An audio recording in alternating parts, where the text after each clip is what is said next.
Ravi de vous retrouver, mesdames et messieurs, encore une fois sur ces plateaux de Web Info Télévision. Vous êtes très nombreux, hein, c'est jeudi 23 avril 2026. Nous sommes très heureux, une fois de plus, de vous savoir très nombreux, en train de nous suivre pour venir vous abreuver en actualité politique en République démocratique du Congo. Et comme il est souvent d'habitude, aujourd'hui, nous allons parler, n'est-ce pas, nous allons d'abord revenir sur les accords de Montreux qui en sont à leur 5e jour après, n'est-ce pas, la signature de nouveaux mémorandums ou disons de nouveaux protocoles d'accord entre l'AFCM 23 et le gouvernement congolais. Nous allons également partir un peu prélever la situation sur le front en allant notamment découvrir ce qui se passe dans les Massissi et dans l'Oualikale, puisque il y a vraiment quelque chose qui est signalé, puis nous ne saurons pas, n'est pas aborder la question liée au changement de la Constitution, puisque Martin Fayoulou vient également de réagir par rapport aux manœuvres de l'Union sacrée de vouloir à tout prix bâtir en brèche la Constitution du 18 février 2026. Donc nous sommes très heureux de vous savoir très nombreux. N'hésitez pas à continuer, n'est-ce pas, à nous donner vos différents points de vue, également à nous faire part de vos préoccupations, tout en nous disant à partir d'où vous nous suivez. Et nous serons très, très, très ravis de relayer vos différentes préoccupations et points de vue. Nous sommes réalisés par Faustin Mouyoua. Jenin Toali et Thomas Zawadi sont à la supervision. Je suis Gaëtan Kombi à la présentation. Alors, comme je vous l'ai dit, nous allons directement parler, n'est-ce pas, des accords de Montreux, des protocoles d'accords qui ont été signés en Montreux ou convenus en Montreux entre le gouvernement congolais et l'AFC M23. Alors, l'AFC M23 n'est-ce pas, a organisé la séance des restitutions. Alors, côté gouvernement congolais, ce n'est pas encore fait jusque-là, il n'y a pas encore eu de restitutions, mais 5 jours après les fameux communiqués conjoints entre l'AFC M23 et le gouvernement congolais, qui d'ailleurs, n'est-ce pas, relaté ou qui exposer différentes conventions des différents protocoles d'accord signés entre l'AFC M23. 5 jours après sa publication, l'AFC M23 a procédé donc à la restitution et c'est Benjamin Bonipa, le secrétaire qui est d'ailleurs les chefs de la délégation de l'AFC M23 dans tous les pourparlers, mais plus exactement dans le processus des Dora. C'est lui qui a procédé à la séance des restitutions devant journalistes, devant également les membres, n'est-ce pas, de l'AFC M23 pour leur dire exactement ce qu'il en était du côté des Montreux. Alors, il est revenu sur les 4 protocoles signés ou qui ont fait l'objet des discussions entre l'AFC M23 sous la médiation aussi bien des États-Unis, du Qatar et l'observation de la MONUSCO, mais également il y a eu un apport en termes de logistique de la Suisse qui a également intervenu dans ces sens-là. Donc Benjamin Monipa, vous êtes en train de voir d'ailleurs les images, hein, la photo, il est revenu sur le protocole sur lequel le gouvernement congolais et l'AFC M23 ont essayé de mener des discussions. Alors, il s'est agi d'abord de la libération de prisonniers comme premier protocole et Benjamin Bonipa a déclaré ce qui suit. Nous avons remis une liste de 778 détenus par Kinshasa et le gouvernement congolais a remis sa liste. Sur les listes, le CICR a identifié 311 prisonniers assimilés à l'AFC M23 et seulement 166 assimilés à Kinshasa que nous détenons ici. Donc, il s'est d'abord, mesdames et messieurs, il s'est agi d'abord de voilà, de proposer des listes. Chaque parti au conflit a proposé la liste des prisonniers à libérer, la liste des prisonniers détenus par l'autre parti, afin que, n'est-ce pas, le CICR puisse étudier notamment les modalités de libération de ces prisonniers. Et l'AFC M23, comme l'a dit Benjamin Bonimpa, son secrétaire, a déposé une liste de 778 détenus.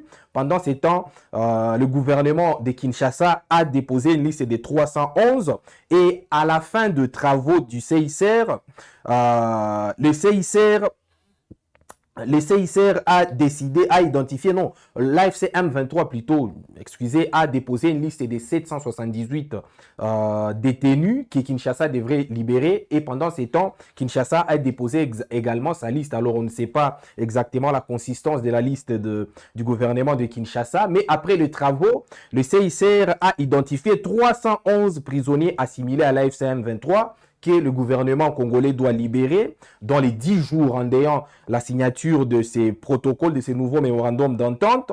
Et pendant ce temps, l'AFC M23 est tenu à libérer 166 assimilés, 166 détenus assimilés à Kinshasa, qui sont détenus à Goma et à Bukavu dans les territoires contrôlés par l'AFC M23. Alors, consécutivement à ça, Benjamin Bonipa a poursuivi en ce sens, mais nous ici, nous avons plus de 4000 FRDC que nous avions capturés et que nous sommes prêts à libérer, parmi lesquels se trouvent les 166 répertoriés par le CICR. Donc l'AFC M23 s'est dit disposé à libérer au total 4000 FRDC capturés et non pas que les 166.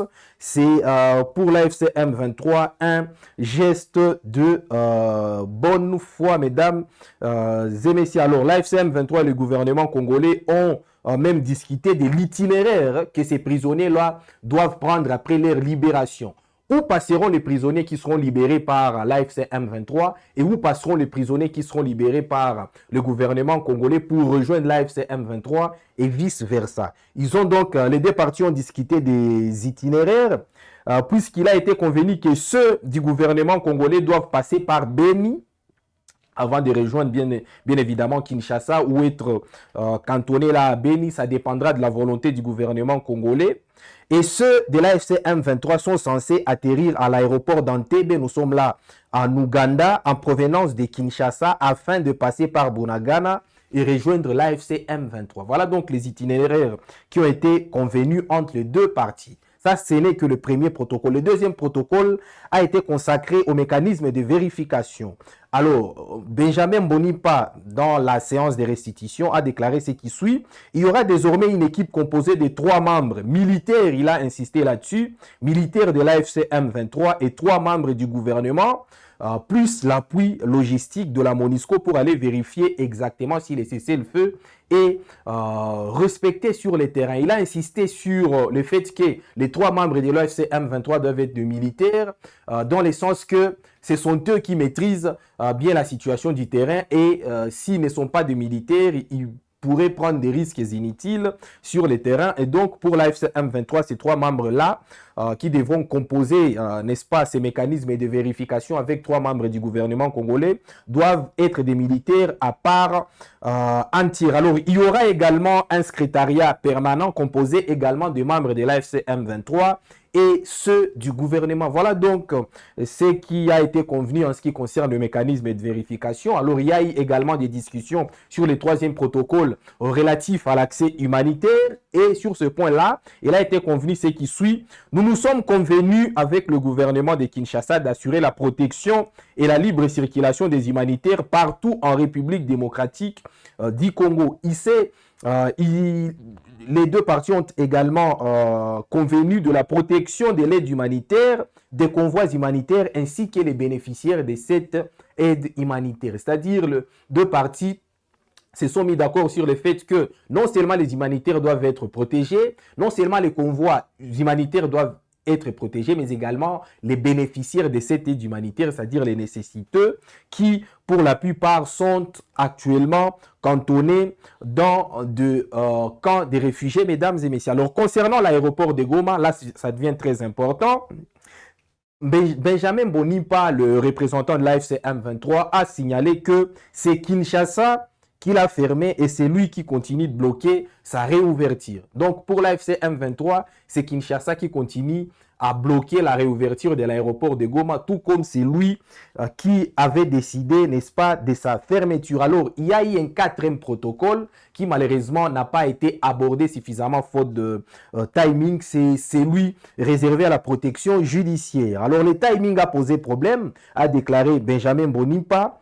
Il fallait qu'on aborde les questions liées à la levée des sanctions et des condamnations à mort, l'accès au passeport pour les habitants des zones libérées, mais également l'indemnisation des personnes. Donc, ces protocoles ici n'ont pas été suffisamment abordés, faute de timing. C'est l'argument que Benjamin Bonimpa, le représentant de l'AFC M23 ou le chef de la délégation de l'AFC M23 à Montreux, a déclaré. Donc, ces protocoles ici étaient réservés notamment à la demande de l'AFC M23 de la levée des condamnations à mort de plusieurs de ses membres, y compris d'ailleurs ses membres cadres, en partant même du coordonnateur de l'AFC M23 qui a été récemment condamné à mort, par le gouvernement congolais. Donc, l'AFC M23 a tenté de convaincre le gouvernement congolais de lever ces condamnations à mort, mais également les sanctions, afin que les processus puissent aller à son terme, mesdames et messieurs. Voilà donc les 4 protocoles sur lesquels les deux parties avaient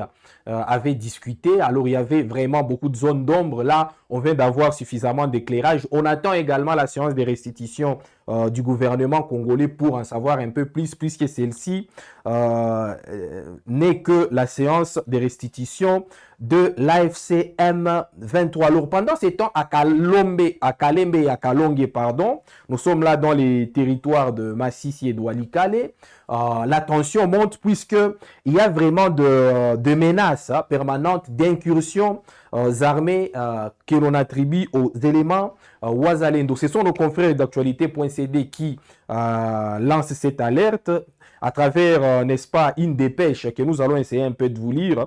La situation sécuritaire reste préoccupante dans les agglomérations de Kalembe, territoire de Massissi, et Kalonge, territoire de Walikale, situés à la lisière de ces deux entités du nord Kivu. Depuis plusieurs semaines, ces hostilités depuis plusieurs semaines, ces localités vivent au rythme des incursions répétées des groupes Wazalendo, plongeant les populations civiles